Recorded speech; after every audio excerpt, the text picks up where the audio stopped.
And now, the thrilling continuation of the SML podcast. I'm literally, right now I am packing up, because I forgot that I had to do this for tomorrow because I leave for Boston.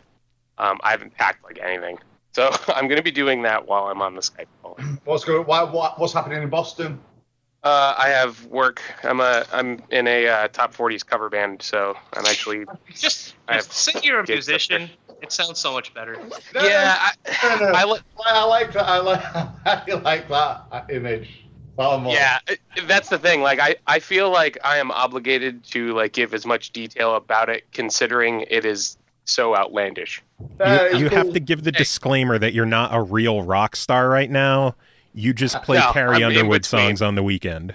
Hey, you're a rock star to me, Chris. So. Thank you. It's very sweet.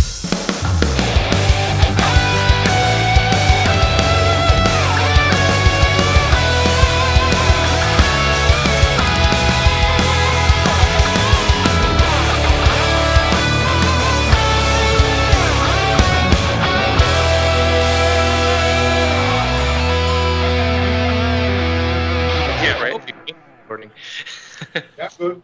Gave you some Snickers. What, are you eating Snickers? What did you say? Stingers. Oh. Stingers. Yeah.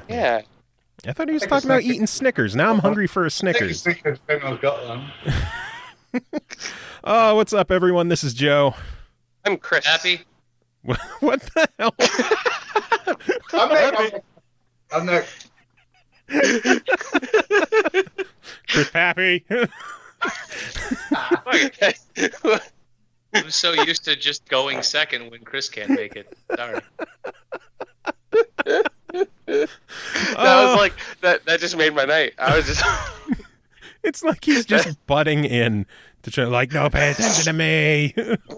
Oh, this is the SML podcast, episode number 181. We are getting up there. Holy crap.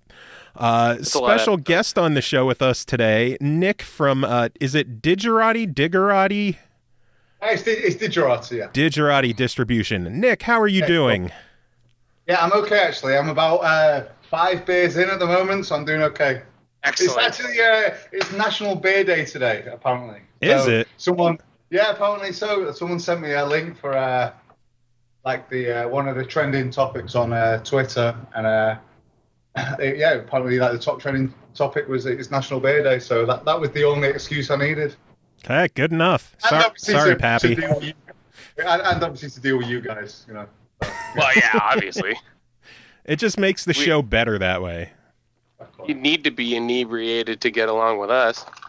Yeah. Ha. So, Nick, tell us who you are and what you do and why you are joining us on our dumb little show today.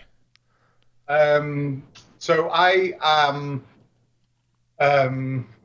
in charge of I'm the director, I guess, of a small independent publisher called Digerati Distribution and Marketing. So we provide like funding and distribution and marketing services to indies, as a lot of other publishers do right now.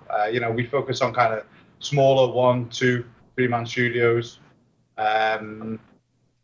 Anything from just like a straight publishing deal where we fund the project through to completion, to just like a distribution service where we just help people get like additional, eyes on visibility on their product across the internet through like PC channels, and then obviously we've also over the last year moved into console products. We've released one title on PS4, Vita, and Xbox One. Shout out to Zach from Bracket Games, and then we've got another few titles releasing over the next like 3 or 4 months. Title actually releasing tomorrow, a game called Letter Quest on Xbox One, which is like a totally unique word-based RPG, created by a couple of guys, Mark, Jake, Games. Yeah, we had a really kind of an interesting journey with this one because it was actually originally an iPhone game and it's received really, really well. So Mark ported it to see, and You're actually starting to break up. Are you straying a bit too far from the mic? I'm not sure if it's not picking you up or if it's the connection. let me put some headphones on like that. See, we should have thought about this before we started recording. Yeah. Well, he wasn't breaking up before we started. It's okay. Hang on. Wait. All I good. blame Pappy. It's clearly his fault. I'll No, I go bl- if you want. I'm like 4,000 hours behind on my shit. Oh, that's a lot of hours. I know, right? How are you ever going to make those hours up? I That's like basically had to cancel fun this weekend. that's a grossly. It seems like a grossly inaccurate amount of hours. Is that better? Yeah, you're a lot clearer now, but you're quieter for some reason.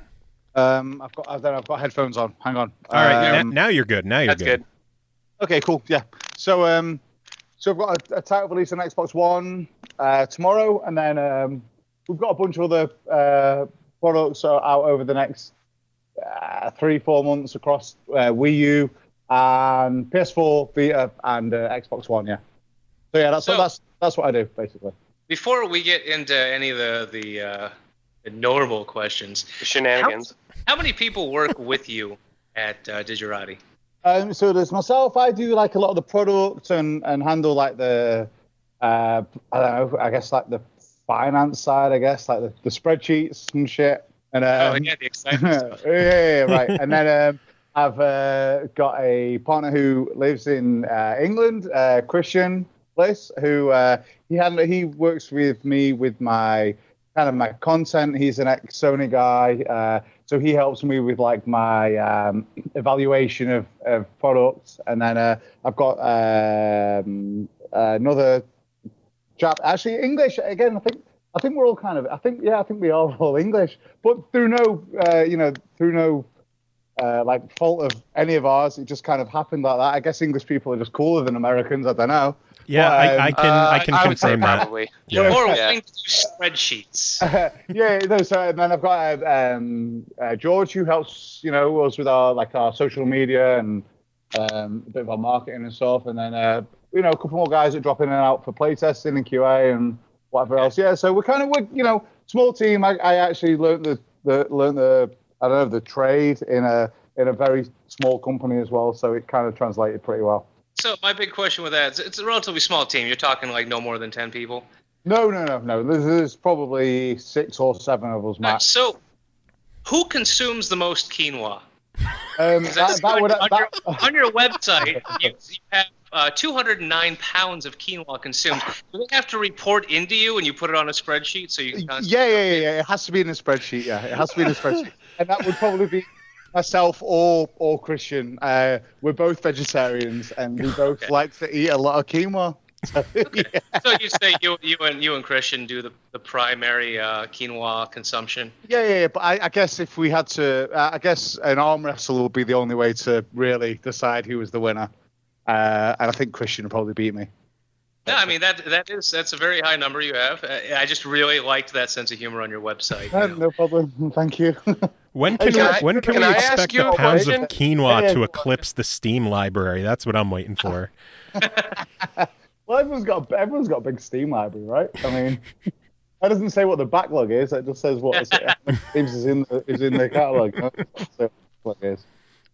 My question is, how do you hop aboard the quinoa train? Because like I'm vegan and I hate quinoa.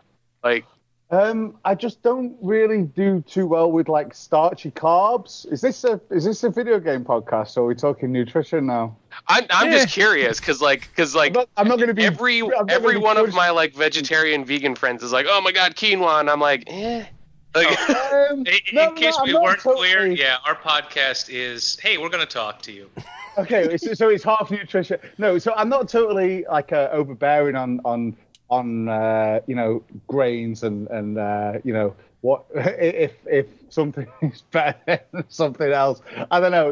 Quinoa for me, I enjoy it. I don't really particularly enjoy eating like white goods. So I don't really eat bread or pasta or rice. So if I am going to eat some rice, generally like a whole wheat, but I prefer like a grain. I eat a bit of like amaranth as well, which is kind of a bit more porridgey if you don't cook it right, and I generally very rarely cook it right. And eat a lot of quinoa with like eggs and fish, and I eat a lot of peas as well. I like to eat like bowls of peas and shit. I like peas. I love peas. Like peas are great. They've got like fiber and protein in them, and yes, and they're cheap. They're really cheap. Yeah. And 1 pound of quinoa. You're like, oh yeah, this isn't gonna last very long. No, that's like 8,000 servings. Oh my god, yeah. Well, so I actually ordered my quinoa from Amazon because I just thought it's too expensive to go buy it in like a health food store, or I live near a Whole Foods in Austin, so it's too expensive to go buy from there. So I buy like 10-pound bags of quinoa that last me like a good, I don't know, 2-3 months, and and that would last me like a year. It's very versatile, like and it's breakfast, lunch, and dinner. Tackle like just add a little bit of hot sauce or some eggs, or just whatever the mood dictates, I guess. I really, like I said, I just laughed at that thrown up on your website. But yeah, why did you decide? You know what I want to do with my life? I want to help indie developers by kind of doing the hard part for a lot of the developers. The marketing, the distribution, contacting people, saying, "Hey, check out this game; it's badass." Like talking with people saying, like us. Yeah, you're saying, "Hey, I don't know if I signed up to that, but sorry. What got you into that? What got you into going? You know what? This is what I want to do. It's kind of like a roundabout story, but I'll keep it short. I had a friend who used to work for THQ. Shout out to Luke Kieran from Merge Games, and they employed me when Luke set up his own company after he left THQ, and I was doing something else totally unrelated, and they said we were friends, and he said they wanted me to come in and kind of work with them, and I kind of learned it from ground level up, and again, like I said, it was a small company, so I kind of did everything from like product, like PR, bit of marketing. Kind of covered all bases, and just really like found a place for like myself in what I was doing, and Luke and Joe are still great. Luke and his wife Joe are still like great friends to this day, and after like a year of working for them, I moved over to the States and started working from them remotely, and then one thing led to another, and I ended up setting up my company. And we're still partners now. They actually distribute one of my titles called Joylancer, and Luke still is like kind of my mentor, I guess. And it just kind of happened. I don't know. I just kind of had an eye for like a nice product, and definitely got in at the right time, and made a few good decisions and a lot of very bad ones. And it's just I'm kind of here now. So tell us about these bad decisions you've made. I'm not talking about anything gaming related. I just mean life decisions. Even better. I've learned by my mistakes, I guess, as everyone does. But it's different when you're learning on your own money as opposed to learning on someone else's money, I guess. So I just kind of learned fast, and I really enjoy helping. I really do. Sorry, excuse the train that goes past. I was going to say, I just learned that you live near train tracks. The train that only ever goes past when I'm actually on a call. It doesn't go past at any other time, or it goes past just as you're about to fall asleep as well. I lived by trains for like the first 2/3 of my life. Well, do you find the train like peaceful now because you grew up with that? It doesn't bother me. It's when I hear it, it's just it's a train. Some people are like, it's so loud. And I'm just like, it's a fucking train. It's kind of irritating, but it's okay. But they also didn't advertise that when I moved into my place, so my fault, I guess, for not checking. So I That's one of the mistakes you made in your life, is moving near train tracks. Yeah, it is. Yeah, but I'm moving out very soon, so it's okay. So I started Digerati like three years ago now, and I've got a catalog of like 12 games on Steam. I've got probably 5 or 6 titles coming to console over the next 6 to 8 weeks, and then another couple in June, July, and I just released Slain, which was an interesting experience for all of us involved, and we're just grinding on, I guess. Well, let's start with the first game that I talked to you about. I first got in touch with you when you brought 3/4 Home Extended Edition to console. Sure. And what was the process in getting what's essentially a visual novel onto the Xbox One, and now I believe it's on the PS4 as well? Sure. Yeah, it's on PS4 and on and PS Vita as well. So yeah, so Zach is a great friend of mine. Zach actually lives in Austin as well, and yeah, we worked together on 3/4 Home before we bought it as a console. I think I found it on I think it was probably on a post on Rock Paper Shotgun, I think, and I reached out to Zach and asked him if he wanted any help with kind of distribution, and then we just kind of went from there, and we found it was really, really well received, like critically, but commercially didn't do great numbers, and we just kind of decided between ourselves that that there was probably a market for this kind of thing on console, because there's a lack of it, if you like. So yeah, we Zach actually did all his own port work, and we managed to get 3/4 Home out on Xbox One and PS4 Vita within, I don't know, I think it was within like six months, maybe. I don't know. Zach will kill me if I get this wrong. I think it was like 6 or 7 months of him starting the work, and it's performed fantastically on console, and unsurprisingly, not great on PC, but I understand the PC market a little bit more, and we priced it right on console, and Zach's a fantastic talent, and I'm actually working with him on his next title, which is called To Azimuth, which is like a David Lynch style alien abduction mystery, like in the vein of like Twin Peaks and X-Files, and it's cool as fuck, and I saw the trailer for that. That looked pretty cool when I saw the reveal trailer. Yeah, the Idea Xbox featured it at the pre-GDC Loft event not too long ago, and Zach does all his own art, he does all his own writing, all his own animation. He's a and he's a fucking great guy. So I just love working with Zach. I just love working with people like Zach. It's just 3/4 was it's kind of, I think it was surprising to us the amount it sold on PC, just because we both thought it was going to perform a little bit better when it launched on Steam.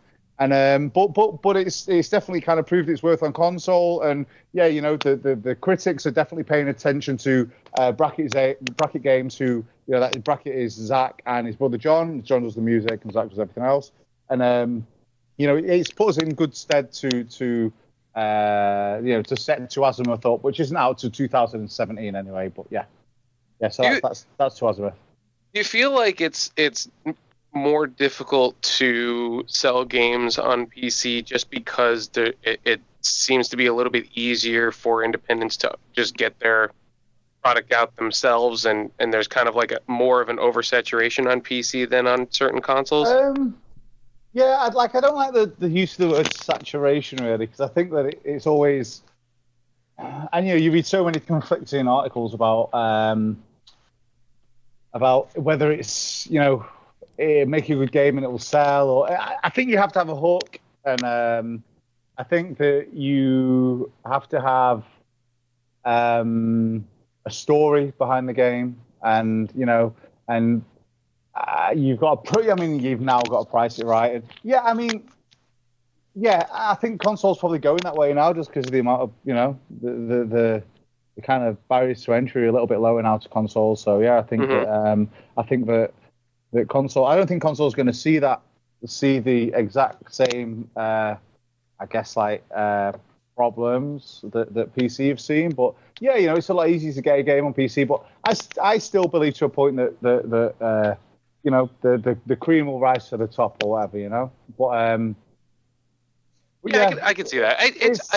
I could just see how it could get frustrating, where it's just like when you see, or do you feel that certain games just like are absolutely made to be experienced on a console as opposed to PC.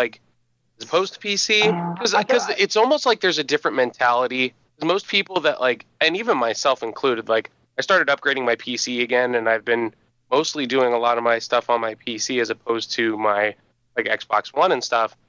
And I find myself playing different styles of games on my PC. Not I'm not even realizing that I'm doing it. So what? How old are you, Chris? I'm 26. Okay. So young and innocent. Joe, how old are you? Mm-hmm. 35. So young and corruptible. Yeah. Okay. What about you, Papa?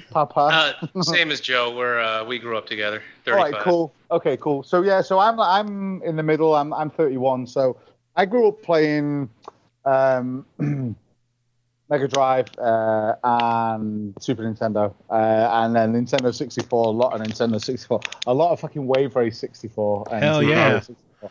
Yeah, hell yeah, Wave Race. So I kind of grew up playing console as opposed to PC, but yeah, I think there's definitely a certain. I think you have to cater for a PC audience a little bit more carefully than you do. Nah, I don't want to say that. I think that there's. I think that there's. I just feel like there's been a mental shift as far as types of games and which platforms they tend to. I think that's bullshit. I think that I honestly think, and that isn't because I work with Zach or that isn't because I work with anyone else. I think that whole fucking is this a game or is this art? I think that's bullshit. Like if it's interactive medium or whatever, then and you want to pay $5 to play it, then fucking pay $5 to play it and enjoy it for what it is. And if it's available on the system that you have, then great. And if it isn't, then either borrow your friend's system or don't fucking buy it. Don't buy it and then complain about it. It isn't a game that it's more. No, seriously.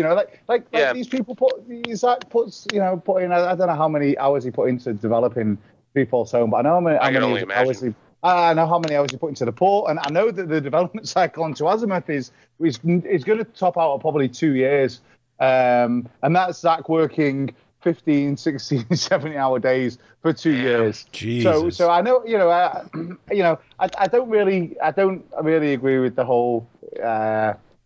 Is this art? Is this?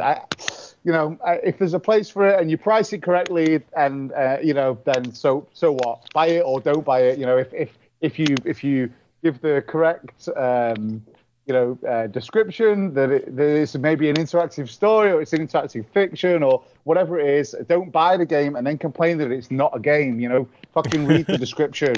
Seriously, it's kind of daft, but. But back to PC gamers, I am primarily a console guy, and I obviously have transitioned to PC gaming over the last 6 or 7 years. But I play. I've got. I think it's probably part to do with my job as well. I have I don't like to play big, deep, narrative driven RPGs, and I like to pick. I like something that I can pick up, play for 10 minutes or an hour, put it down, get back to work. So I've got probably 1,000+ hours in Binding of Isaac. I've been playing a lot of Devil Daggers. I like Nuclear Throne. I play a lot of Paranormal Activity, which actually it was a title that I now own, but I played a lot of that before I picked it up.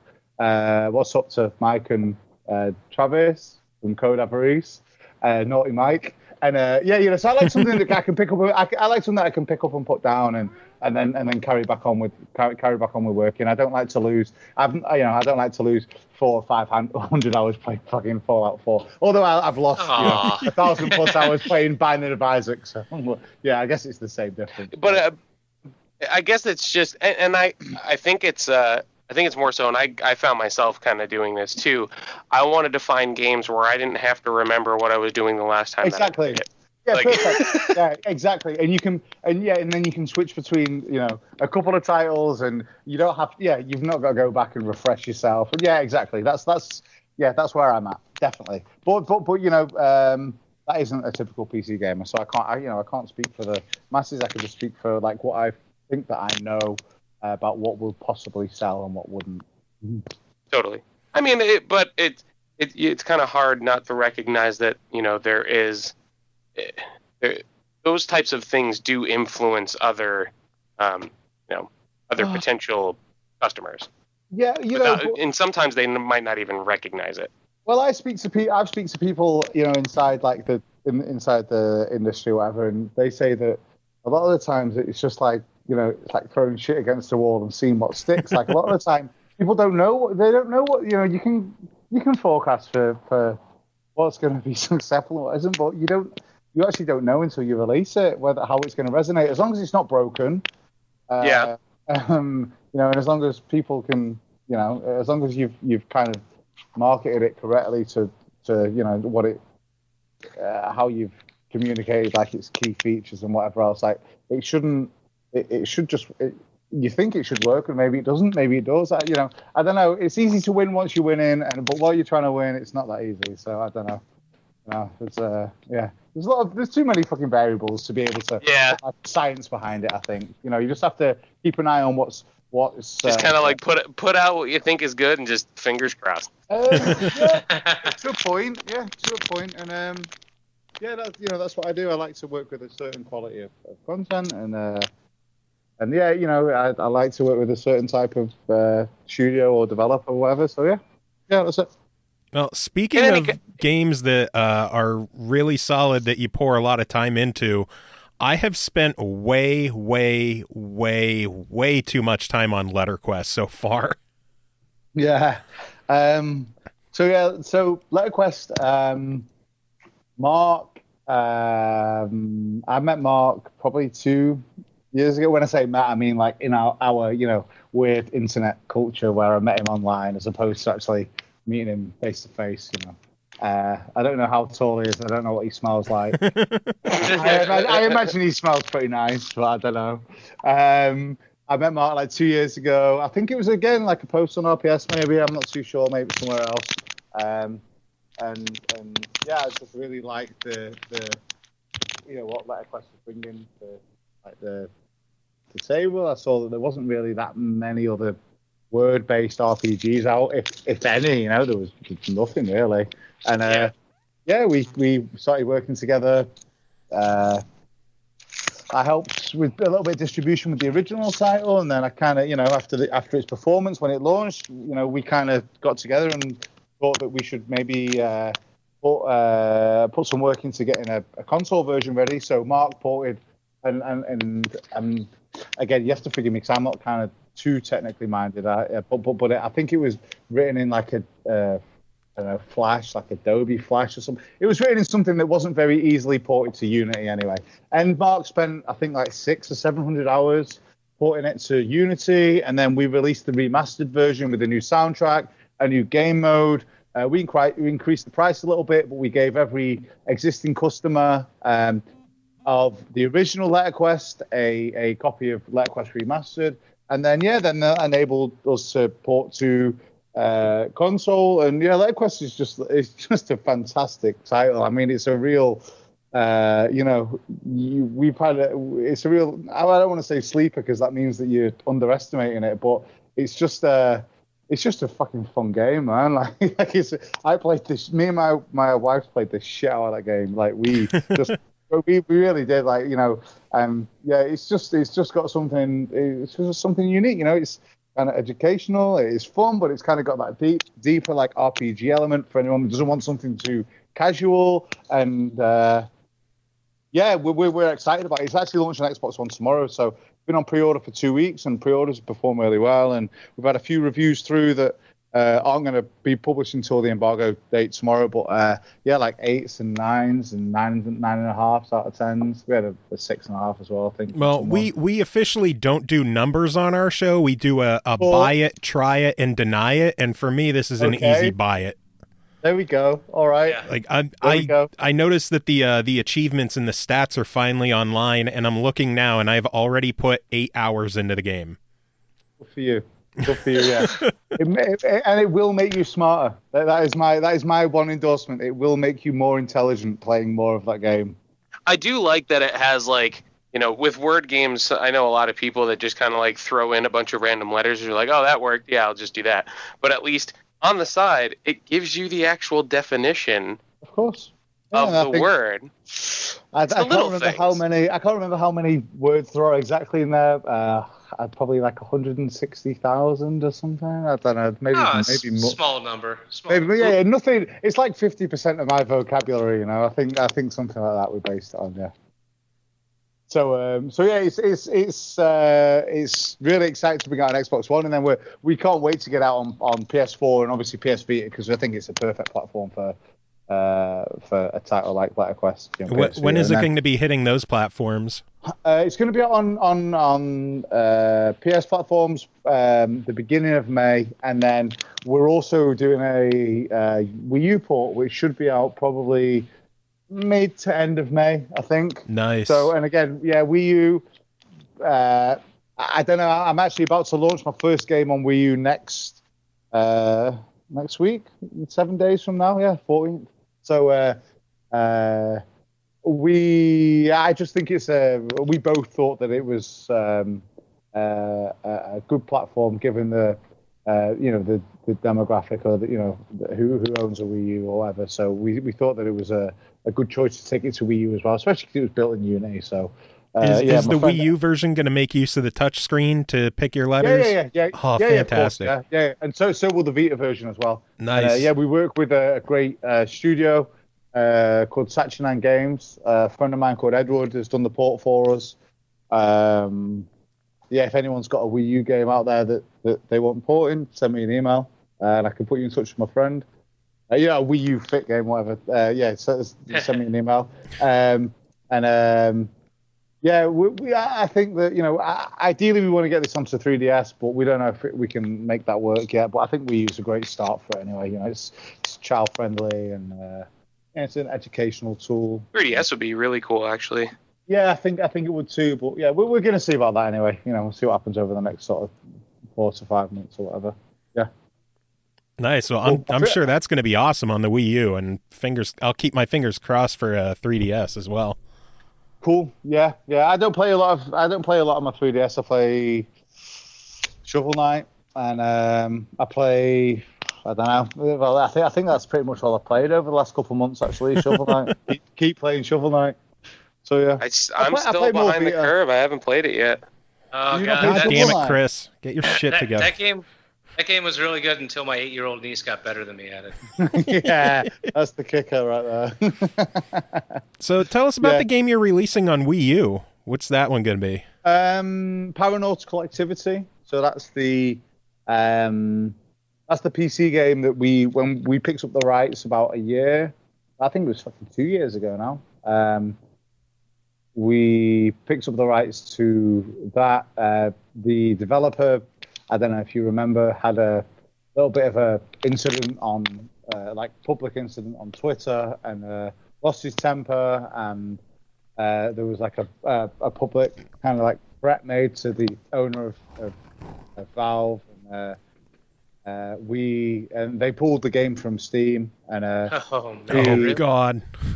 Yeah, and we picked up. I knew Mark and Travis anyway, so we kind of stayed in touch. We picked up the rights to the IP, and since that we've distributed the PC version obviously on Steam and GOG, and then we're launching the Wii U version on April the 14th, and the Xbox One version is going to be April the 28th, and then the PS4 and PS Vita versions are going to be early to mid-May, I think. I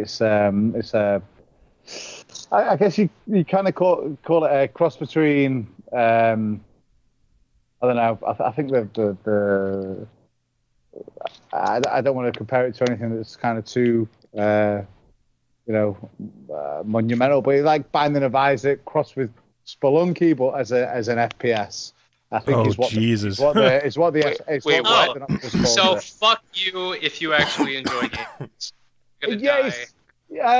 You're gonna die. It's very fast paced, but there's an insane soundtrack, and it's got that. I think it was probably the first FPS out there, I want to say, that combined the roguelike and the FPS elements. Since then, there's been like Ziggurat, which was a great title, and obviously like Tower of Guns and a few more. But yeah, this title I think first launched in 2013. It's been a long road for Paranormal Collectivity, actually.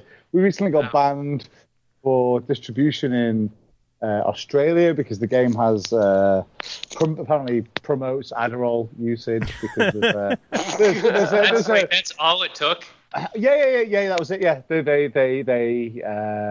there's an Adderall pickup in there which increases your speed, and I think it increases something else. And yeah, they anything that promotes like use of drugs in Australia, they don't want. And anything like any kind of like gratuitous violence as well. If you remember that, I think Hotline Miami 2 was banned in Australia as well, and then like not that and then GTA 5 was as well. And I remember the Hotline Denison Games coming out and saying that if you want to go, if you live in Australia and you want to go buy the game, don't bother, just go fucking pirate it. Which was like I remember that. I'd say the same thing. But obviously the game is available on PC like worldwide. But yeah. On console, it won't be out. It won't be available in Australia on Xbox One or PS4, PS Vita. Was it Fallout that got banned in Australia because it had opium in it, and all they did was just change it to a fake drug, and it got approved? Yeah, probably. Yeah, it sounds about right. That's kind of how. Don't say backwards, but it's kind of how it is. I don't know. Whatever. It's stupid. Just outright stupid. It's just stupid, yeah. Don't do Adderall, but if you do Gladeriff, that's fine. Yeah, sure. Gladderall, yeah. You would think it would just come to me instantly with the amount of time I played that fucking game. Well, Fallout. Yeah. Oh god, the amount of time I have in Fallout. Yeah, I never got. Like I said, I never got stuck into it. A friend of mine let me Fallout. Zach actually let me Fallout 4. That's not a bad thing, really. Like. I only beat Fallout, the newest Fallout, once, but I've played through it. I'm on my 4th or 5th playthrough.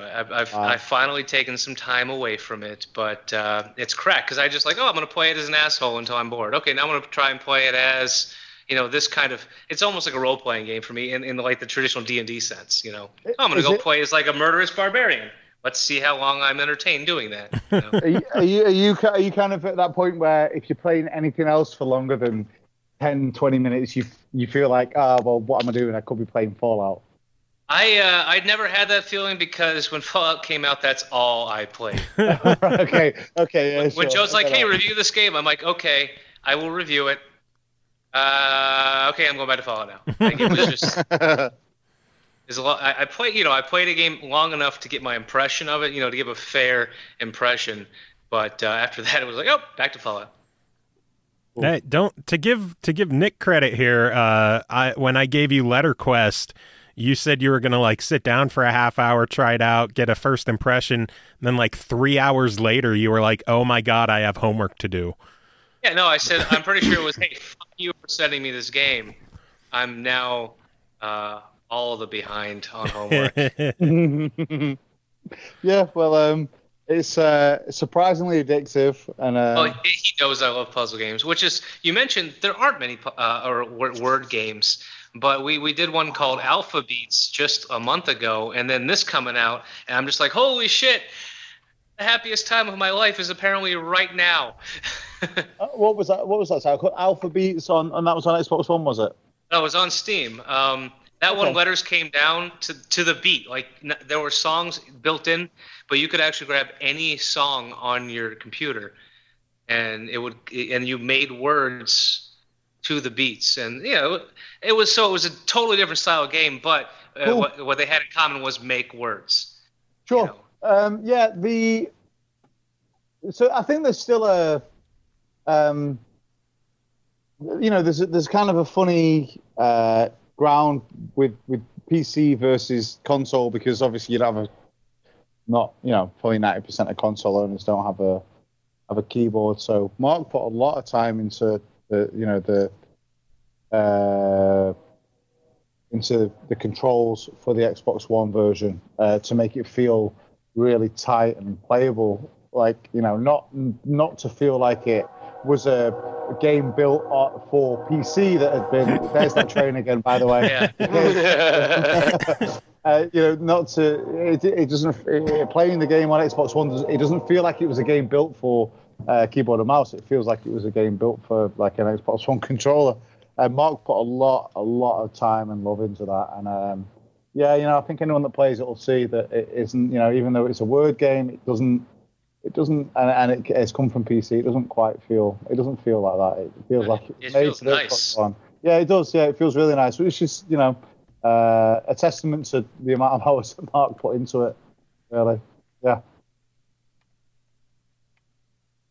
Yeah, it could show. I gotta say, one of the things I love most about the game is the controls. I picked up Boggle when it came out for the Xbox One. Boggle's for anyone that Boggle's horrible on the Xbox One, and we identified that pretty early that was. I think that's the only other word game that's actually out on Xbox One at the moment. Yeah, and the fact I couldn't use a D-pad to select letters in Boggle, where it comes down to precision, drove me insane. Yeah, Boggle's not a great benchmark for word games on consoles. I'd like to think that Letterquest will be far more of an accurate representation of what word games should be on console and can be. Yeah. Just the fact that I could select letters with the D-pad has me happy with Letterquest. Ejaculating. I wish I could spell that. God damn.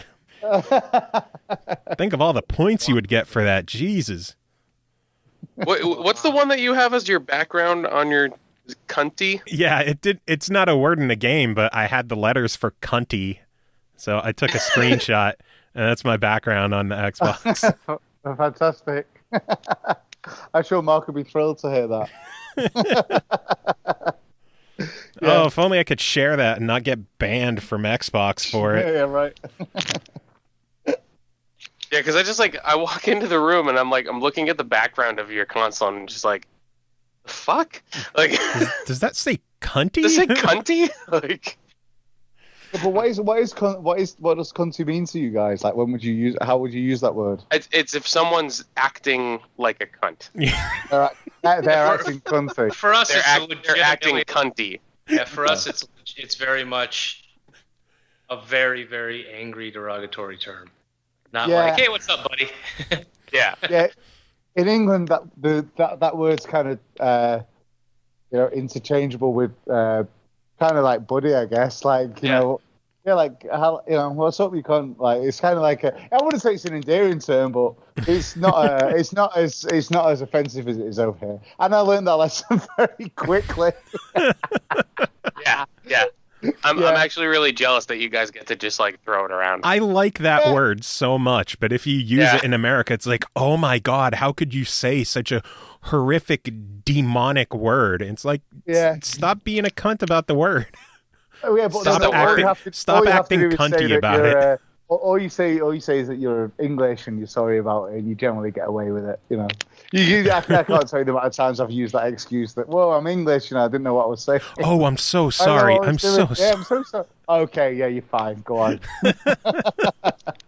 Maybe I should. I'm gonna try and give that a shot, even though I don't have an English accent. You'll be fine. Don't worry. I'm just gonna be like, oh, what? I'm English though. We just say it all the time. You don't have an accent. Are you being racist? I'll just be like, I've been in America for long enough. That's it. But then if you're with an English person, you'll get called out on that because we don't like people that lose their accent. It's like kind of like. Oh really? Well, I mean, why would you lose the one thing that makes you different? Like Yeah, that makes sense. You said you're in Austin. I'm in Austin now, yeah, but I'm from northwest England, from Manchester. Yeah, have you started throwing in Texan terms now? So you're like, yeah, what's up, y'all cunts? Yeah, I say y'all. Yeah, I say y'all a little bit, yeah. And no, not really, not at all. In fact, no. Yeah. Maybe I occasionally text it. I don't know. That's that's why I always laugh. I'm a military brat, so my poor brother, he learned to speak in Michigan. But then in Texas, he had speech therapy to fix an issue. So we moved back to Pennsylvania, and people were like, "Where the fuck are you from?" Where in PA did you move back to? My hometown is a little one called Berwick. It's. Have you ever watched the American The Office? Of course, yeah. Yeah, it's Scranton's about what, Joe? About an hour away. Yeah, So an hour and a half. You're Right. kind of near like Allentown, right? Kind of. Yeah. About an It's in hour the from middle. there. Yeah, we're in the middle of nowhere. Okay, And- cool. and- Yes.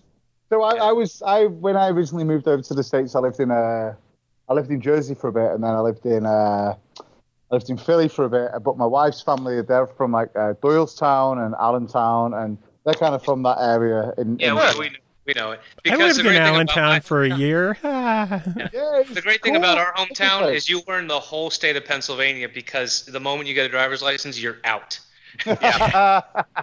Yep. You know, the architecture was like beautiful. It reminded me a lot of home. The people up there are. Right, yeah, because it's all old as shit. Yeah, exactly. Yeah, exactly. Yeah, they're seriously, and the people there, they're Old as shit. They're old, but they're a little bit more. Everyone up there, everyone like northeast, they're a little bit more direct, and like they're cool. Like I like that. I like that part of America. I really do. So you can attest that every single town in Pennsylvania looks exactly the same. I don't know. I've not been to everyone, but yeah, the ones I've been to. Yeah.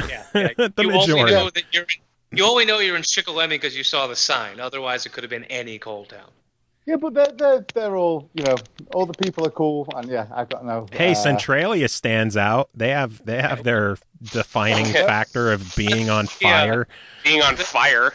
The point of pride of having lived in Pennsylvania for any amount of time is you can actually say Shikellamy.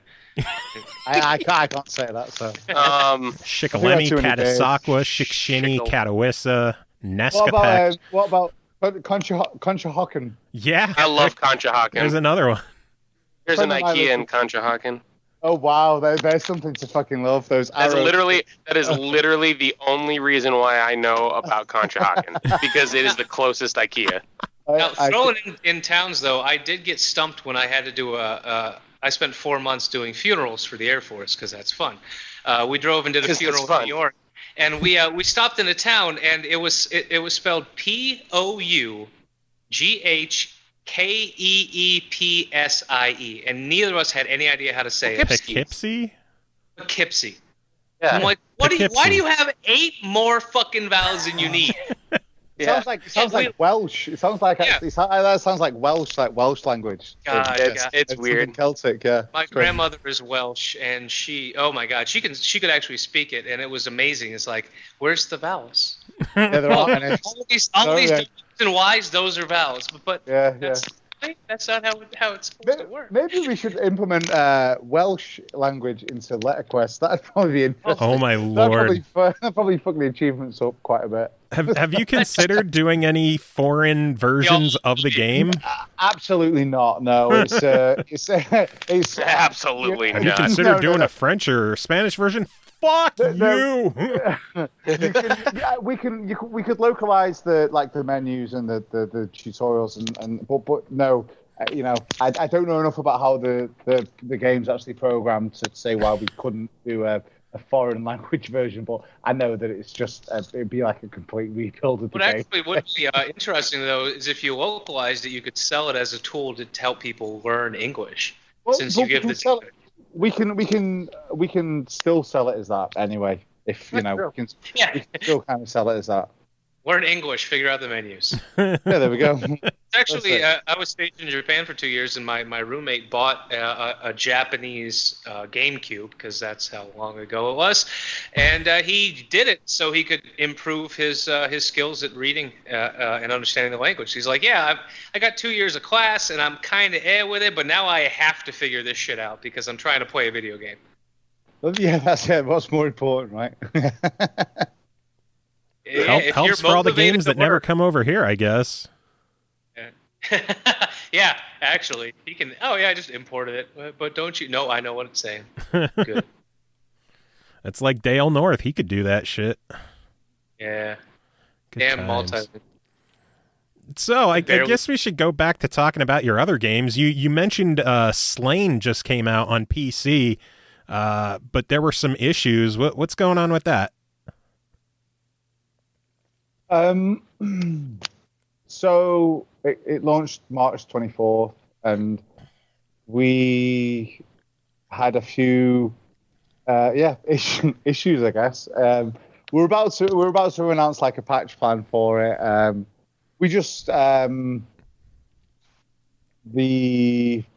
was just some problems internally, and as it had been delayed so much, it had been delayed like for over a year from the initial like launch date, and that was 2 years into development, and then with the other year it was like 3 years. I've been working with the studio for 2 years, and I think I probably wrongfully made a call to launch it a little bit early. But my budget ran out, and I kind of had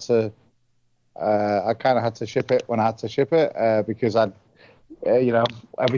month that the game's late, it costs money, and with so many other like concurrent projects running at the same time across different platforms, and I'm paying out advances, and you're paying, you're just paying a whole bunch of shit being a publisher.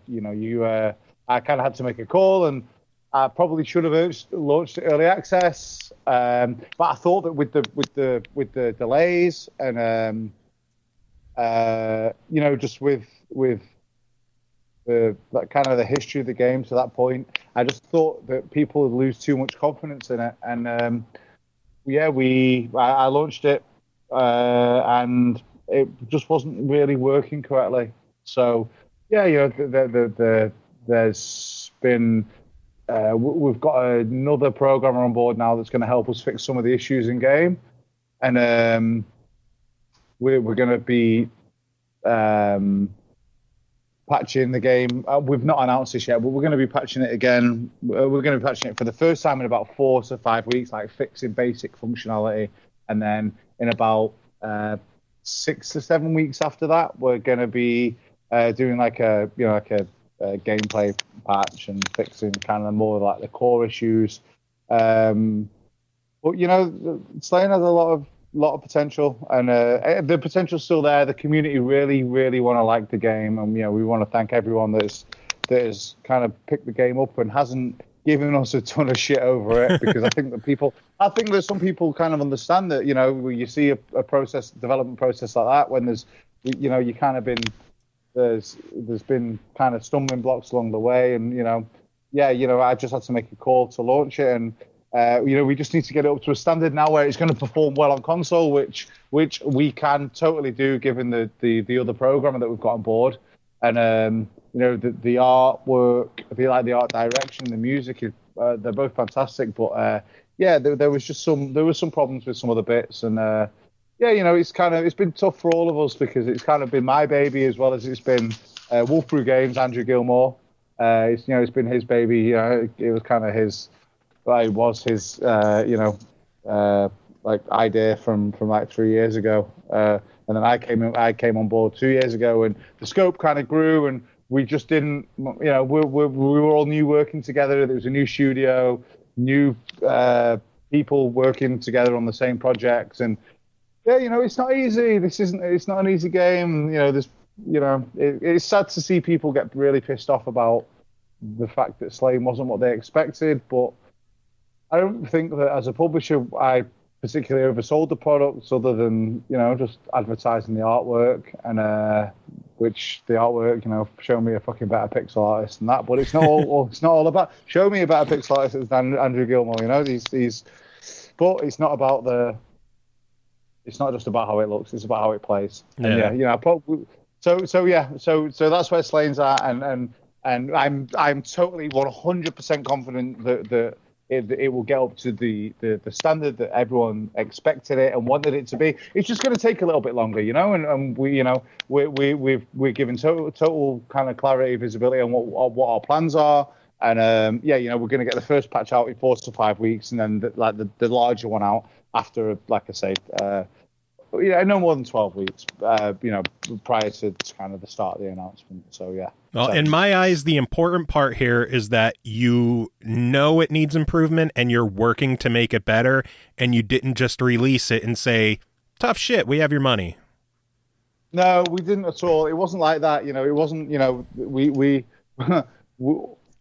Andrew, myself, the others, the rest of the team, we all have to make a living, and there was no conscious effort to to release it and it be broken. It just happened the way it happened, and we've all learned a lot of lessons from it, and we really appreciate how supportive everyone's been. That they don't just want to kind of throw it to the wolves. They people actually want to like the game, and they will. I guarantee people will end up liking the game by the time we quote unquote re-release it. If I could rewind time, I would have released it as an early access and kind of not thought about what the community and the fans felt. But I follow the press very, very closely. 2-3 hours a day most days. I read articles and look at customer reviews and everything else. And I just kind of made a call on it. And hands up, I think it was the wrong call, but the people have given us a chance to fix it, and I think that people know that we weren't purposely trying to mislead them with anything at all, because we weren't. It happened the way it happened, and if there was an unlimited amount of cash, then we could have probably sat on it for another 6 months, 12 months, and maybe released it then. But it's just not the way the business works, To be fair, I think all of us would like an unlimited pile of cash. Well, exactly, right? Exactly. It's like a Scrooge McDuck style, right? Hell yeah. I'm still confused as to how he never gave himself like a freaking concussion trying to dive into that fucking... It doesn't make any sense. That's why you need more notes than coins, I think. Because they're all chocolate coins, Chris. Oh, they're all chocolate coins. They're all light chocolate coins. Yeah. They're ducks. What the fuck kind of realism are you looking for? Yeah, right. Listen. I think they should have had them neatly stacked up against the walls so that they would have more than enough area for activities in the center. I mean, there was large enough walls. If you want to get technical, they're all just walking around with their dicks hanging out because they don't have pants. They only wear shirts. Which is equally as big of a problem. It's equally as horny. Continuity is important to me. They've all got nice butts. So dat ass. There we go. Dat ass. So, are the Slain issues, is that going to affect the console release window? I know last I talked with you, you were saying it might be May for that. Is that looking to be bumped further into the summer?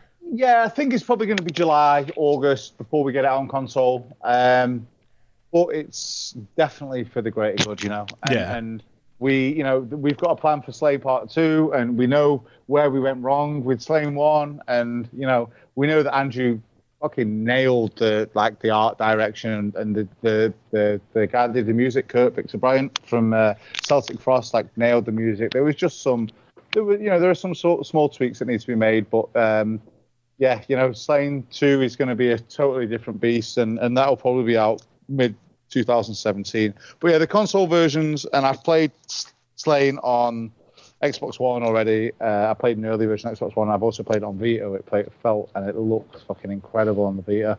And we need to fix some of the core issues, but we've got no doubt that it's going to be where it needs to be. Nice. Come console release time, and then we've got another title called The Sun and Moon, which was a Ludum Dare 29 winning title. The game was the theme of the Ludum Dare was Beneath the Surface, and we're releasing that on PS4 and PS Vita later on this month as well. It's a really interesting kind of like a Twitch platformer, I guess.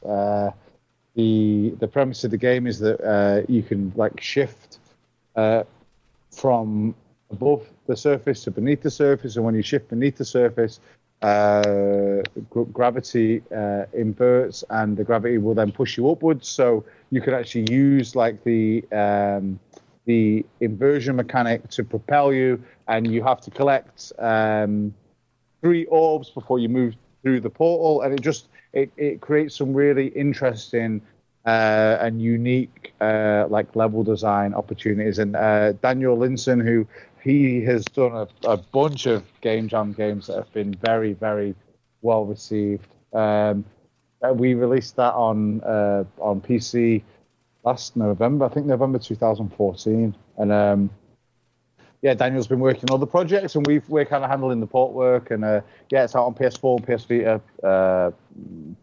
It's like the 20th. I think it's the 20th. 1 second, I'll just check the date.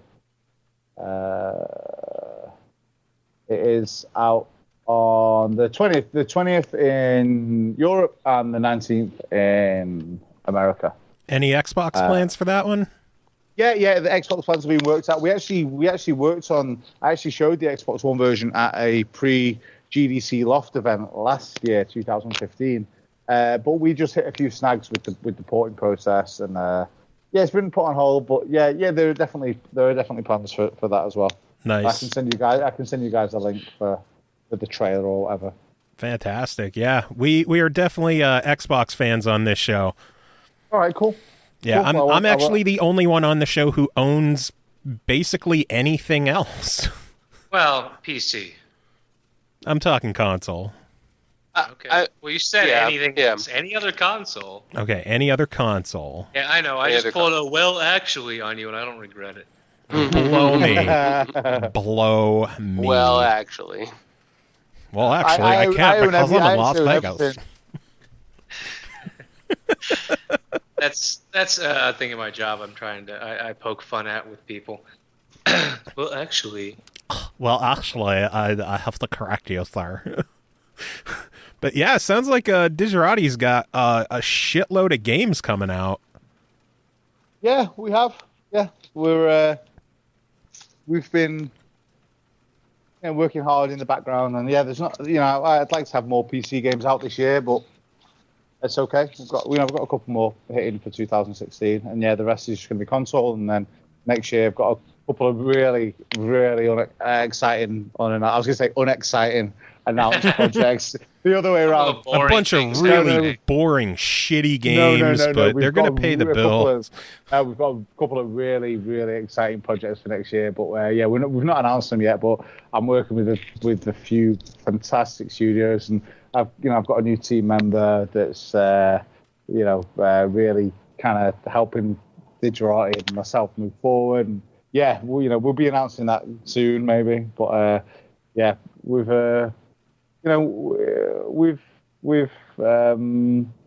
just kept our eye on good content, and I'm going to keep doing that, pushing forward, and I feel like that's kind of the only way at the moment where there's a lot of publishers. We're all kind of fighting for the same space. I feel that the only way to kind of differentiate yourself is by keeping an eye on like kind of quality content. So I don't want someone to buy a game because it looks like a genre that they're interested in. I just want them to buy a game because it's a Digerati title, and that's kind of like a seal of approval, if you like. Yeah, like a promise. Yeah, of course. Yeah, you like a fucking Devolver title or an Adult Swim title, or those other guys. Yeah. So anyway, that's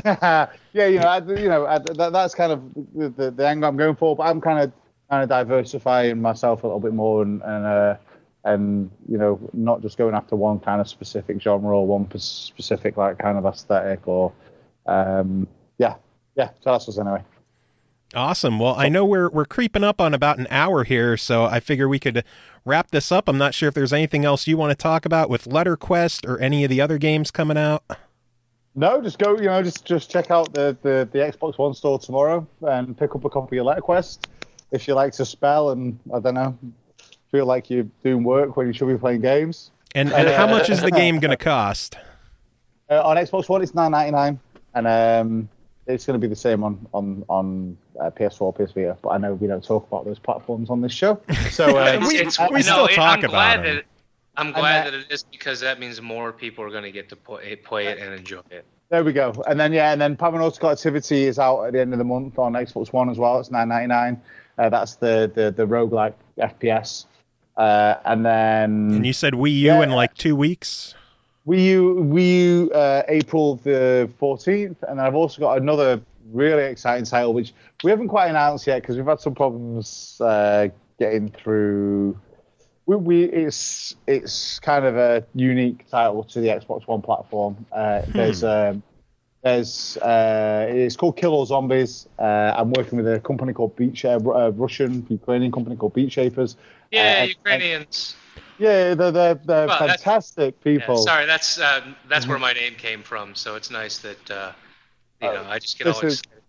They're a lot of fun to work with, and they keep us on our toes. And so the game Kill Zombies has integrated streaming interactions, so people can watch through Twitch, and then they can actually affect the gameplay based on like a free set of commands that they can then import while they're watching the gameplay. But there's been some kind of teething issues with the tech behind that, I guess. So yeah, that game's coming out. I don't know. We were hoping the end of April, but it's probably going to be mid-May, end of May. Nice. I love Beat Shapers. They put out awesome games. Wizorb, Break Quest Evolution is awesome. So yeah, and Kill Zombies was like was a hit on PS4. So yeah, we've got the Xbox One rights, and yeah, we're putting that out soon.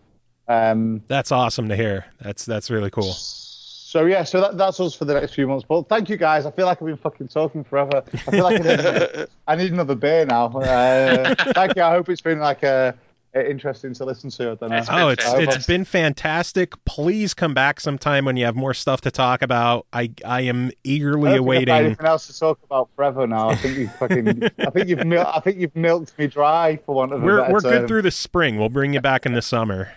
That's fine. That'll give me time to fatten up, and you can milk me again. At the end of the summer, that's no problem. Thank you so much, guys. It's been a pleasure. Nice to finally meet everyone. All right. Well, do you have any final words for our listeners? Vote Trump. No, I'm joking. Oh, God. I don't know. No, I don't know anything about politics. That's a very cunty thing to say, by the way. I'm sorry. I don't fucking know. What do I?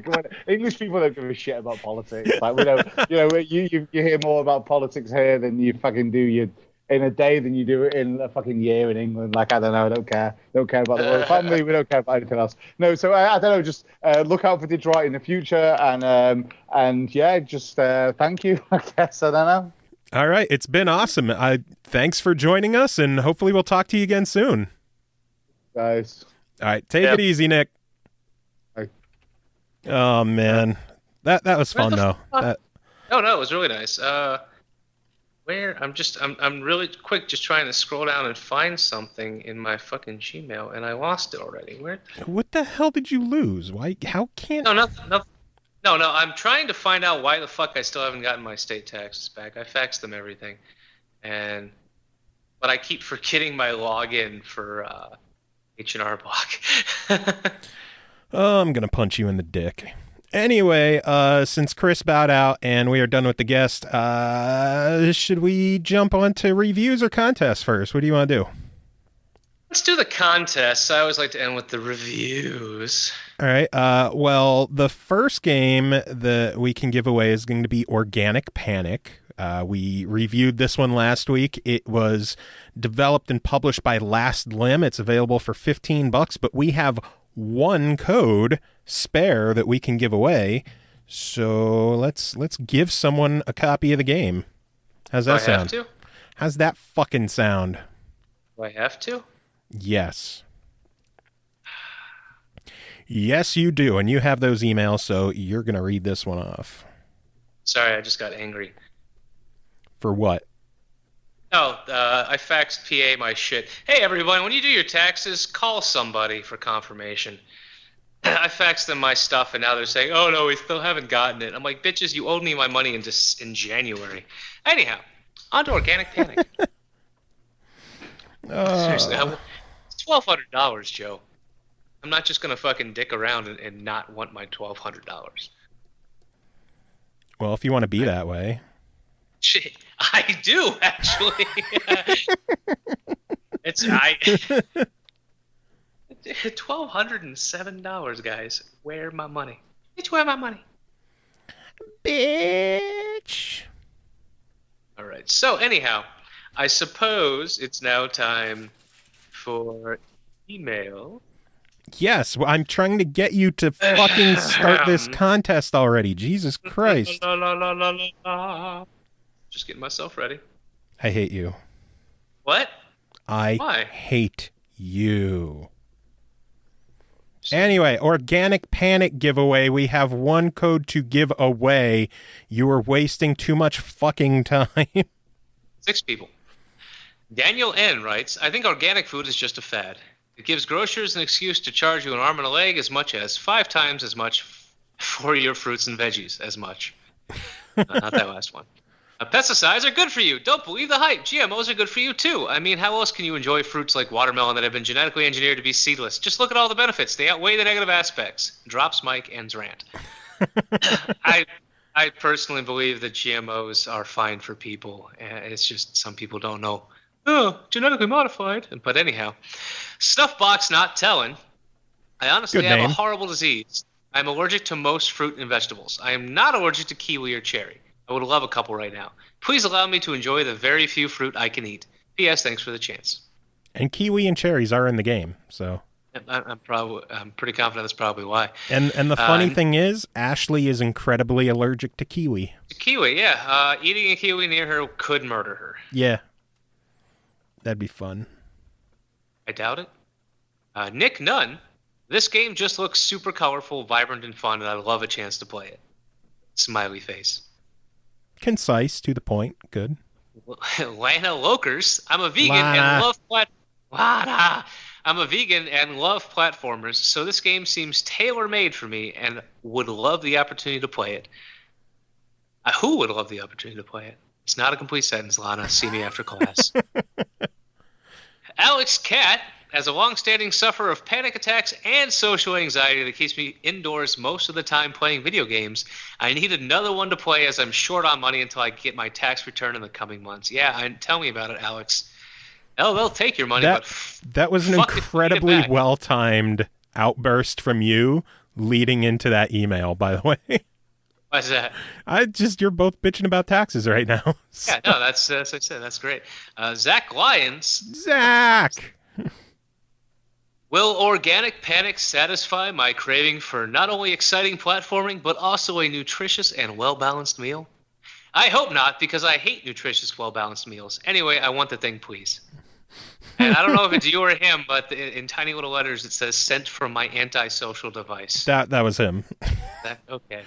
All right. I mean, obviously, after my little rant, I'm kind of leaning towards Alex, but I would definitely say... Well, let's go down it. Daniel N. thinks pesticides Organics are a scam. Organic's a fad, yeah. Snuffbox is allergic to everything but kiwi and cherry. And Nick likes colorful things. So I like colors, too. Lana is a vegan who likes platformers. A platforming vegan. I wonder if Chris would give her the vote. Probably. I mean, that's why I'm leaning towards Alex, because, hey, tax returns. So Alex has panic attacks and social anxiety and wants something to play. And then Zach hates nutritious things. Yeah. So you're kind of leaning towards Alex? Yeah. And I think Chris would lean towards Lana? Yeah. So you know what this calls for? Flip of the coin, heads for Alex, tails for Lana. All right, here we go. Heads. So it went to Alex. What does that mean? You said heads for Alex, tails to Lana. Didn't you? Yeah. Fuck, I forgot already. Am I going to have to reflip? No, you're fine. Was it heads for Alex, tails for Lana, or was it heads for Lana? No, it was heads for Alex, tails for Lana. Okay, so then Alex won it. God damn you. All right, next contest is actually for the game Chris was supposed to review but didn't. RBI Baseball 16, courtesy of MLB, which is pretty freaking cool that they hooked us up with some review copies of the game. Developed and published by Major League Baseball Advanced Media, released on March 29th for $20. But we have 2 codes to give away to our wonderful listeners. How many emails? 1, 2, 3, 4, 5, 6, 7. We have 7. Well, it's technically better odds for this one. First one is from Ian Lindsay. He writes here, I would love to win this game. The reason is baseball is not very big here in New Zealand, and we missed a lot of the other baseball games that were released due to being region locked. Plus, I love the stuff you guys do. Keep up the work. Let's see. Ass Kisser? And I appreciate it. That always And gets points with us. Honestly, when I hear I'm a fan of baseball, I'm kind of like, wow, you're like a unicorn. All right, next one is from Daniel N. He says, you know what wasn't a home run? Last night's episode of The Walking Dead. Not going to spoil it for those who haven't seen it yet, but what a major letdown. I'm hoping to win a copy of RBI Baseball 16 so I dull the pain of having to wait until the season 7 premiere to find out who got to eat the business end of Lucille. I'm so disappointed that I wanted it to be me. and you watch the show, right? So yeah. You get the joke. Oh my God, I was so pissed with that. I don't even want to watch The Walking Dead anymore. I don't watch the show. So I like how he says I'm not going to spoil it, but I'm going to spoil it right here. Well, he didn't. He just said he wished he was the one who got shot because it was that. Well, bad. no one got shot. Do you know who Lucille is? No, I really thought that was the name someone gave their shotgun. No, Lucille is the name that Negan gave his barbed wire wrapped bat. Oh, it was close. I mean, it was a weapon. And okay, I'm dropping spoilers here because I don't give a shit because I'm so pissed off. But in issue 100 of the Walking Dead comic, Negan beats Glenn to death. In the show, which many people expected to mirror the comic, he was picking someone with the whole eeny, meeny, miny, mo, which is what happened in the comic. And then it cut to a first-person view and showed them getting beat in first person by Negan. Cut to black, sound effects, crunching, someone clearly dying, a lot of people screaming, roll credits. Oh, so they did a fuck you, tune in next season. They did a gigantic fuck you to tune in well, next you know season. what? Since it's TV, it's not going to be a major character. It's going to be the least important person in that lineup. Well, no, a lot of people think it's still going to be Glenn because, that... Oh, God, I hope they piss you off even further and it was a flashback. No, it wouldn't be a flashback. That's not I'm how the just saying. show... That's why it would piss you off further, Joe. Come on, keep up. You need to watch the show and understand what... Never mind. You're terrible at this. Next Yes, I am terrible at character. Next email is from Nick Nunn. He says, I am a lifelong and long-suffering Tigers fan growing up in Michigan along with my dad, who got me into the sport, and while we've come close several times the last few years, it's still been forever since they've won the World Series. But we still watch every game every year together, starting again last night when we sat down on the couch again, finally to watch an opening day win against Miami. Always have to have faith this will be the year. Nick, Yeah, my little... Tigers fan. My little brother is also a Tigers fan, and that's why he stopped watching baseball. Next one is from the one and only Shiz Blacka. He says, greetings SML, if that is indeed your real name. It has come to my attention that you are doing a giveaway for RBI. I propose hooking a brother up, as it were, due to two reasons. One, being an MLG pro specializing in sports, it's only logical that you help fuel the fire that is my competitive destruction. Number two, the Joe Camnet special. Thank you for your cooperation. Your favorite, Shiz Blacka. Oh, man. Well, he used clear and evident bribery. He did. This is going to be a tough decision. Next one is from Lana, Lokers again. I just started getting into baseball last year, though watching the White Sox with my boyfriend, who's a mega fan, and would love a chance at getting a game that we could both enjoy and play. Play with BF. Yay. And Potato is standing on the iPad. Get the fuck out of here. Next one is from Alex Cat again, who says, I've never played a baseball game before, but love to start and see if I like it. No. That's fair. And final entry is from Zach Lyons again, who says, I don't remember the last time I played a baseball game, so I reckon I'm overdue. Also, I was blackmailed into sending this email sent from my fleshlight device. What the fuck? Blackmail. So We got 3 blackmails. So we have Ian, who is an ass-kissing New Zealander who likes baseball. Daniel, who is pissed off about The Walking Dead. Nick N., who is a sad Tigers fan. Shiz, who is Shiz. Lana, who wants to play with her boyfriend. Alex Cat, who is new to baseball games and wants to try it out. And Zach, who is Zach. I honestly want to make it hard on you. I really want to give 1 copy to the long-suffering Tigers fan. All right, so Nick will get one. Yeah, because he had a nice story, you know? And it's obvious that he loves baseball because he still watches it as a Tigers fan. Yeah. I'm kind of torn between Ian and Daniel. Daniel because of the whole Walking Dead thing, but Ian sounds like a legit baseball fan, and I kind of want to give it to him. Go for it. Let's do that. Let's give it to people who actually love baseball. All right, so Nick Nunn and Ian, you are the 2 winners of the contest, Ian Lindsay. So congrats, you guys get RBI Baseball 16, courtesy of MLB, which is a weird thing to say. So that's all the contests? Technically, yes, but we have one more email. I was talking with Snuffbox Not Tellin' in Shiz's chat room, and I mentioned BitBlaster XL, which we talked about on the show last week.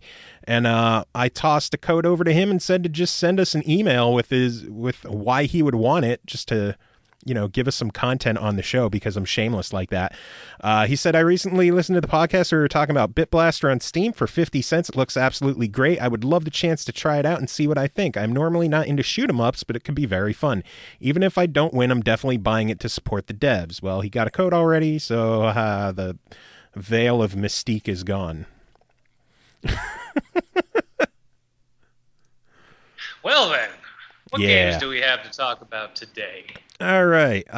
The first game that we have to talk about is, let's see, Stikbold, a Dodgeball Adventure, developed by GameSwing, published by Curve Digital. It releases April 8th, so it should be out by the time you hear this, for $9.99. It is a bright and colorful dodgeball game made by Nordic people who quite possibly took a lot of drugs, because the and game. It's a PS4 exclusive. No, it's on Xbox One. You lied to me, Internet. It comes out. Internet. It comes out like it might be out now, for all I know. All right, well, no, press on. The Internet lied to me. Yes, I know it did, because I fucking reviewed it on the Xbox. You schmuck. What? Anyway, it is a 2-on-2 or 2-on-3, depending on the stage, dodgeball game where you and a partner, the story is that basically you and your partner are going to go to the finals and you want to win this year after being runner-up last year, and you are trying to get revenge on both the team that beat you and the girl who you are lusting after. But they get kidnapped by the devil. Yes, yes. Okay. But they get kidnapped by the devil. So you can already tell that the story is insane. I'm watching the trailer right now as you talk, so it's awesome. Yeah. First off, all the game is spoken in I don't know, Swedish, Icelandic. I have no idea. I'm too brain dead to think of what language it is. But it is hilarious just to hear them go derby gerba derba dodgeball derby. It's just they're Danish. They're from Copenhagen, so it's Dutch. Okay. Well, I blame Diggy Dis for that, I guess. Fair enough. It is a lot of fun to play. You go through, I want to say like 13 campaign stages where you start off in a gym, training for it. You then go to, like, you while trying to track down the devil, you bump into hippies, you go to a beach, you go on top of an oil, you eventually go to hell, and you have to, depending on the stage, you have to take out, either your opponents or there might be an objective where you have to take out a bunch of people rushing you or a boss or something like that. And it's just ridiculously fun. And for $10, I give it a definite buy it, because it's just, this is a game that I actually played with Ashley. And she enjoyed it. Well, that makes that a buy it for the whole fucking planet. Pretty much. This is like, what, the 6th video game she's enjoyed in the history of ever? Pretty much. It's insane that she had a lot of fun with it. And my one gripe with it is, her and I played campaign together, and then I wanted to pick it up some more and play to get further in the campaign, but your campaign doesn't carry over. If you have a 2-player campaign, you have to start a new one. Okay, that was so kind of no a bummer, but I pick can up. understand. Then the campaigns, each stage has like 3 sub objectives that you can do, like not getting hit or, hitting so many things in a row, stuff like that. Actually, Ashley is out here. So do you want to talk about Stikbold? The dodgeball game. Come over here. The mic's not going to pick you up on the couch. Well, why not? So Get a better mic. So you enjoyed Stikbold, correct? I have no idea what that is. Do you see how little you have to talk? Hello? God. Hello. I don't know what that game is. Stikbold, the dodgeball one. Oh, yeah, that was so much fun, actually. I liked it. So for Yay. $10, would you recommend people buy it? Oh, God, absolutely. There you go. The final word from my wife. While she's here, the second game that we need to discuss this week is called Catlateral Damage. It is developed by Manekoware, published by Firehose Games. It released March 22nd on the PS4 for $9.99. Ashley, this one is all you. Well, my review is that this game is pretty awesome. Tell us about the game. Well, you get to pick all different kinds of cats you can be. And then you go into these rooms and you knock things over, like my cats do. That sounds perfect. It's amazing. Everyone should get it. So this is one of those you finally get to see how much fun it is to be an asshole furball. Yes. I just wish some of the power-ups gave you more time, because I like to hit everything.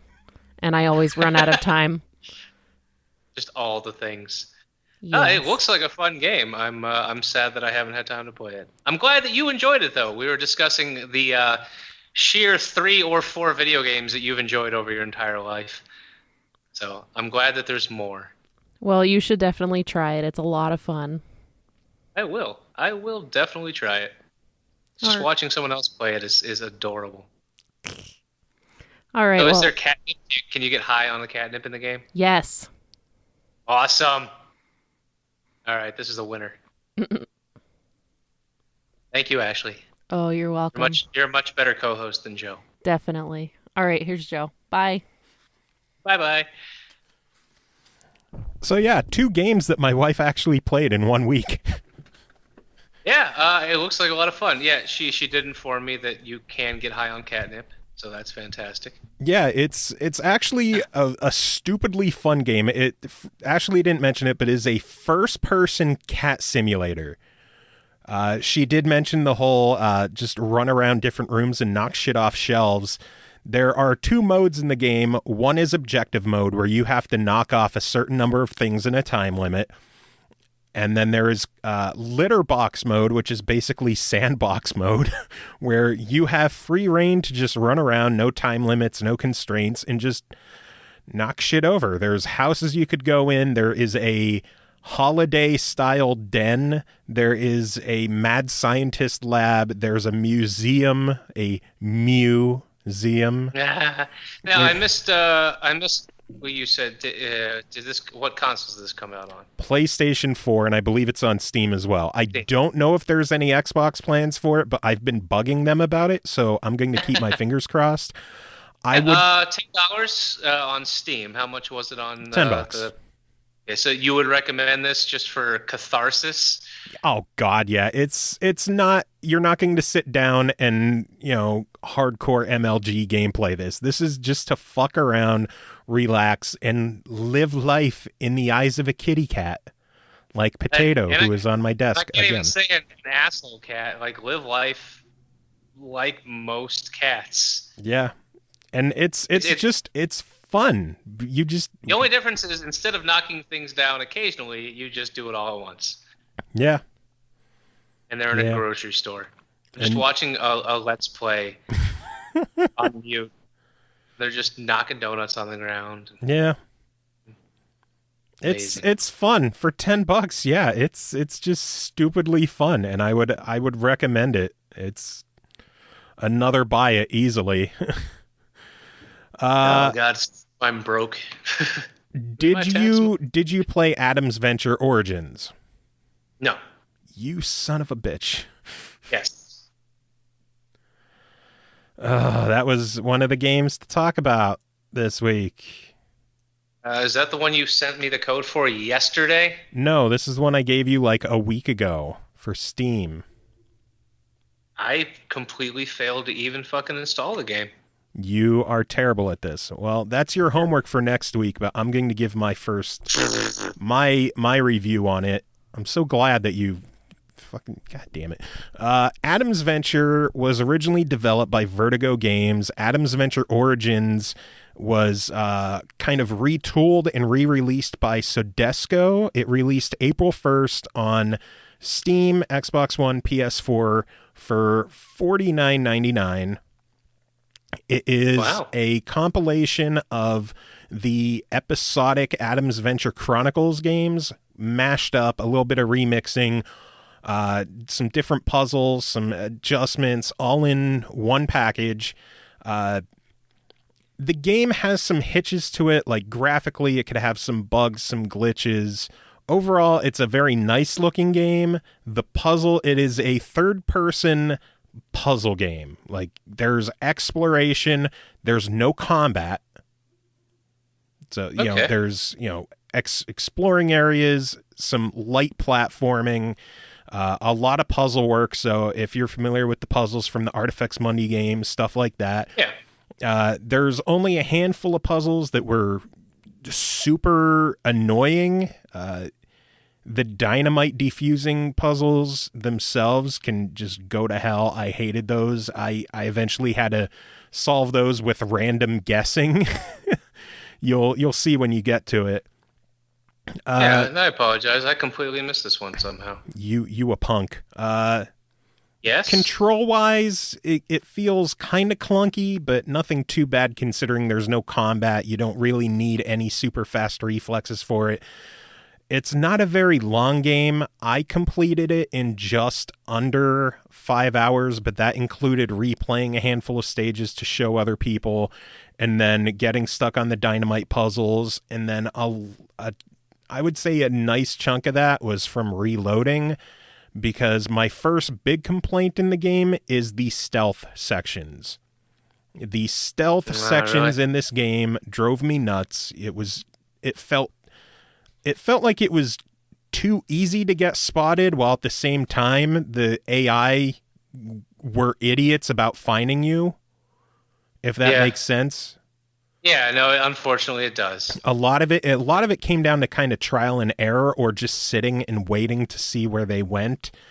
Like, I would get past one guard, get to the next area, and then just out of nowhere there's a guard.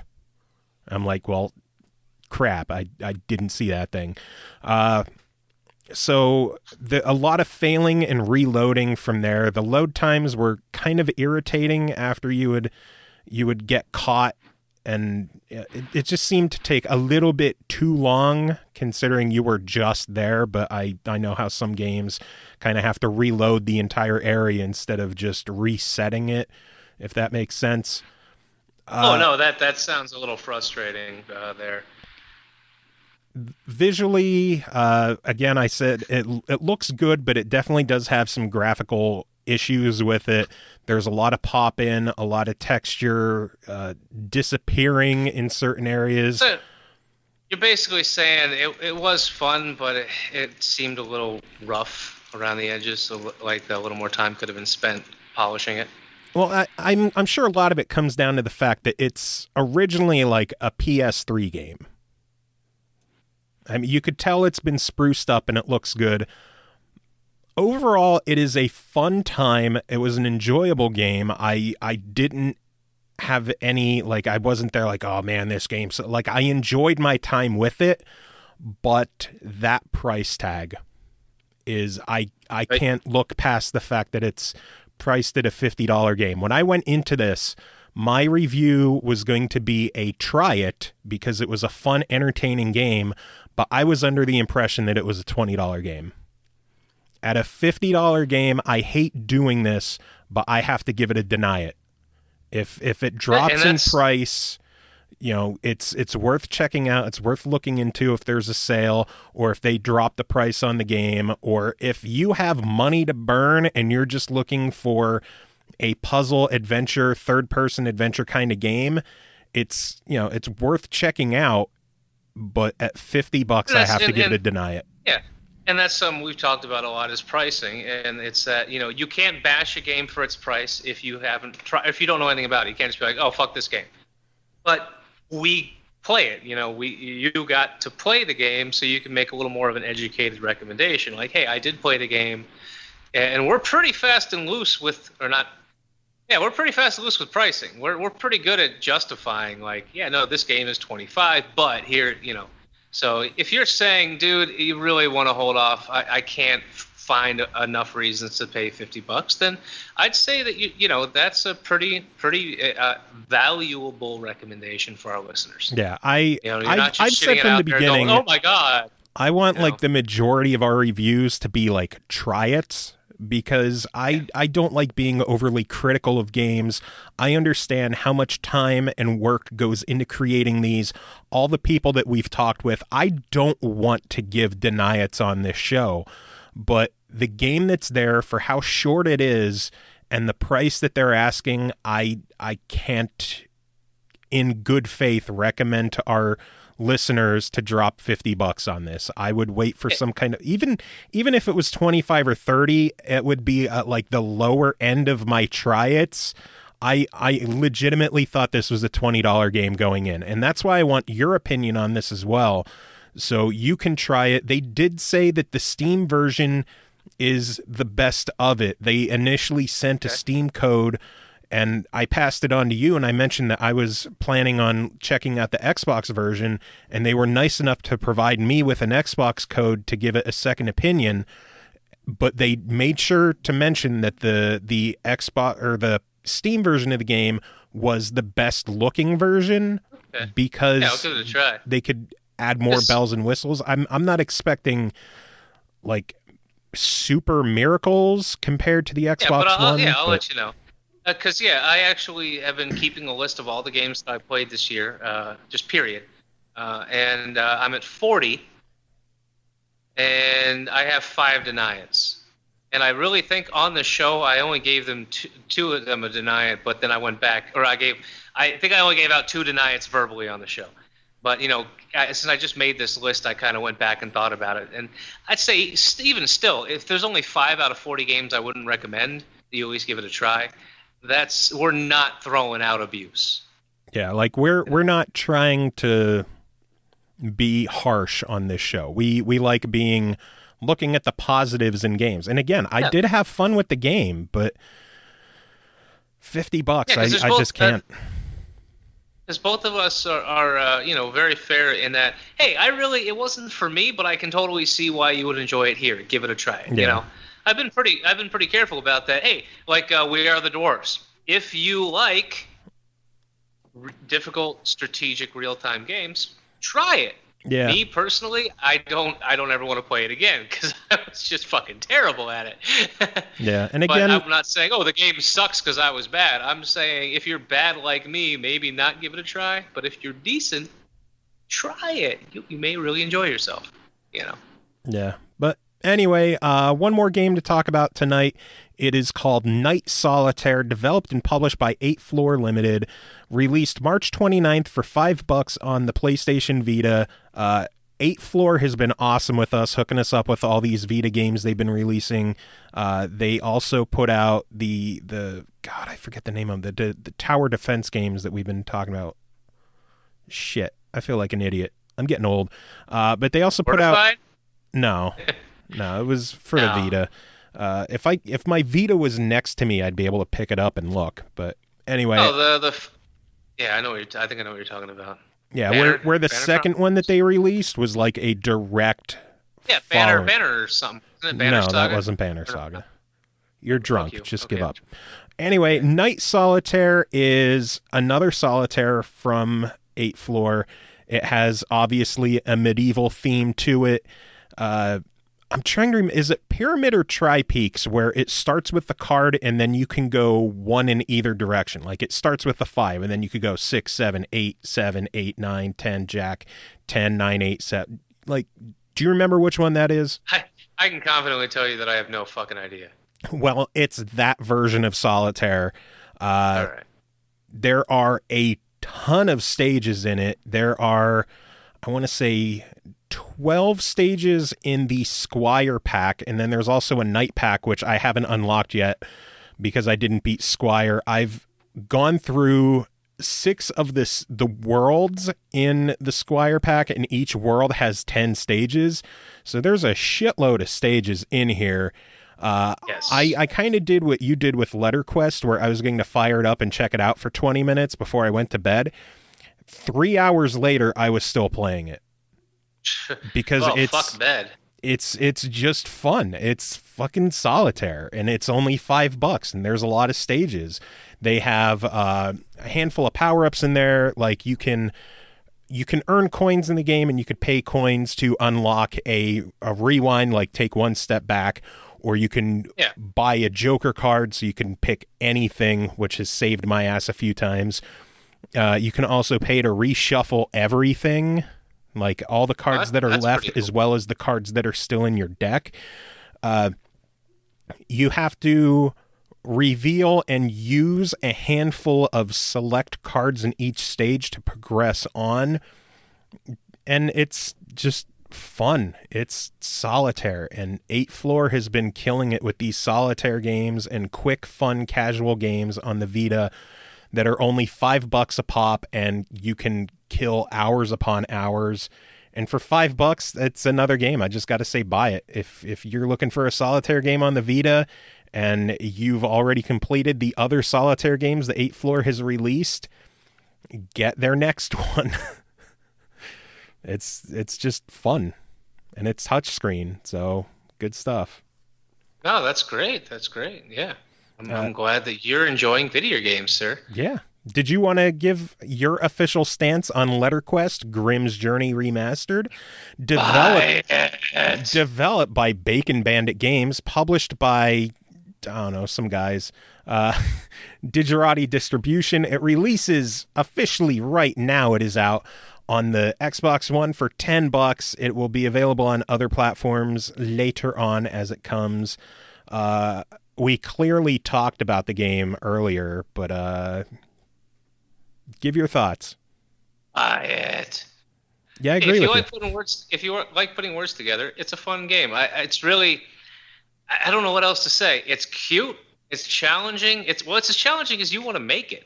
You know, you can go in there and just be like, you know what, I'm not gonna fucking do anything under 5 letter words if I can help it. Yeah. And then you push yourself, and you know, it's like, yeah. Others times you're like, hey, I'm gonna go for these time trials. Fuck letter lengths or something. Or honestly, if you want to make life easy, because I beat all the stages. Now I'm just going back and getting all the stars. To unlock a lot of your upgrades and stuff, you need money. The quickest way to get the crystals that count as money is to beat the 3 goals at any given time. Yeah. Or quests, as they're called. So you might just be like, you know what? I'm just going to go back to an earlier level. Hey, this quest says spell 5 3-letter words. I don't want to do that when I'm fighting the tougher stuff. Let me just go back to one of the first levels, bam, bang that out, finish paying for one of my upgrades, and move on. So it's a game. Like I said, I beat the game, the 40 stages, but you have to beat all 40 stages technically 4 times each with different modes. Different And modifiers, timed, a super hard version. Yeah, there was one, and it was like, oh, to beat this level, we're removing the letter, what was it? STEKLC, and like it removed like 8 letters from the alphabet. Yeah, and now those are fun. Oh, motherfuck. You took away my S? Oh, Jesus. Now what do I do? You took away my E? So it's an additional challenge. Or, this enemy is only defeated by words that start with the vowel. And you're thinking to yourself, that ain't bad. And then until you look at it and you're like, fuck. I don't know a single goddamn word out of these. Because it gives you 15 letters at a time. And, yeah, you can completely swap all the tiles at the expense of skipping your turn and getting attacked again. So there is tactics involved. Yeah. It's... For the people who don't know what it is, it's basically take Boggle, remove the fact that you can only move to an adjacent letter, so you have a board of 15 letters. You can use any of them at any time. And you mix it with RPG, where you're defeating monsters and buying upgrades and equipment and potions and shit like that. And yeah, buy it. That's about all. Yeah, it's all I got. It's all I'm going to give. And I'm tired. Yeah, so a little bit of quick news. Rock Band, unfortunately, their FIG campaign to have a PC port of Rock Band 4 failed. It only made it about halfway of their goal. Their goal was 1.5 million. They got around 800,000, which is it's still pretty good considering how like the campaign wasn't run very, very well. Hopefully they'll retry it again in the future because it would have been great to see Rock Band Network come back. But as it stands, it's a bummer to see it fail, but I can understand why. But still, it's a shame. I'm just hoping that they do have the support and capability to eventually push multiplayer online again. I think they're looking into it, but it comes down to manpower. But we'll see. A little bit of Xbox news. 2 more games hit backward compatibility this week, being Gunstar Heroes. Gunstar Heroes, the old Sega classic, which was awesome still to this day. And then Outland, kind of like it took the color swapping from Ikaruga, the bullet hell shooter, where you can absorb one color but you get hurt by the other. And they threw it into kind of a platforming style game. It's cool. It's good stuff, but it's not the easiest. And then Gears of War 4 got an official release date of October 11th. The news came out that it will be in 1080p, so they are looking to push the game graphically. There will be a multiplayer beta on April 25th. But if you have played Gears of War Ultimate Edition on Windows 10 or Xbox One by now or within the next couple of days, you can get early access on the 18th. So that could be fun to kill some time. And finally, some PlayStation news. The 3.5 update came out for the PlayStation 4, which added a handful of new features. The most important for me is it now has remote play capabilities with the PC and the Mac. So I can, if Ashley's watching a show or she's watching Netflix on the Xbox, I can come over to my computer and I can fire up the PS4 and play it on my monitor, which for me is awesome because that'll give me, that's more incentive for me to play more PlayStation 4 games, because I can have TV playing, like I can have, wrestling on TV or UFC or something, and I can still be playing PlayStation. So that is cool. Definitely awesome. That's good. Yeah. I like it. Fuck you, wolves. What the hell are you sending me? I just sent you a thing to look at after the show. That's all. Okay, I guess I'll have to look at it. Well, I didn't know if like remember- maybe it hung up on you. No, or something. no, it's nothing important. No, I just really. I saw should have this, known it's from earlier. you, so it's clearly not important. Yeah, I saw this earlier, and it was just fucking hilarious. It's more or less like, hey, here's the thing. Have a nice day. Good stuff. Love you. But yeah, a lot of fun stuff happening. A lot of good games coming out. We're gonna have more games to talk about next week. We're gonna have a fairly packed week of shows next week. We're looking at 3 episodes so far. One for Griffin Night Epic. One for the upcoming release Soda Drinker Pro, which I don't know. I can't wait to ask how many drugs are involved in that. And then we're going to be having Jay of Drop Dead Interactive rejoining our show to talk about his game Gear Gauntlet because it's finally coming out this month. And I've put a little bit of time into it so far, and holy God, is it fun. So next week is going to be packed, and I don't know. Music. What should we play? We'll play the rest of Stemage's Narrowband album. Cool. We played 3 songs last episode. We'll play 3 more this time. So, yeah, final words, Pappy? I love you all, except for Joe. Clearly you were supposed to say vote Trump.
Oh, I forgot to mention Fart Cat.